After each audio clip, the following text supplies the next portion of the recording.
Ribuan warga yang tengah mengantri di depan aula gedung serbaguna Pemprov Sumatera Utara memaksa masuk ke dalam gedung.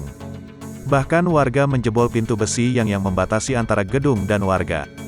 Terlihat petugas kewalahan membendung ribuan warga yang terus memaksa masuk. Sementara itu warga terus merangsek masuk ke dalam aula. Bahkan ada warga yang nyaris terinjak karena terus berdesakan. Sebelum nekat memaksa masuk, ribuan warga yang sudah menunggu sejak pagi terus berteriak agar pintu dibuka. "Buka, buka," teriak ribuan warga, Selasa, tanggal 3 Agustus tahun 2021. Tak lama berselang warga mulai rusuh. Mereka saling dorong. Sementara itu, petugas yang melihat kerusuhan langsung berupaya menahan warga agar tak terus menerjang pintu. "Jangan masuk, jangan masuk, vaksin habis," teriak petugas.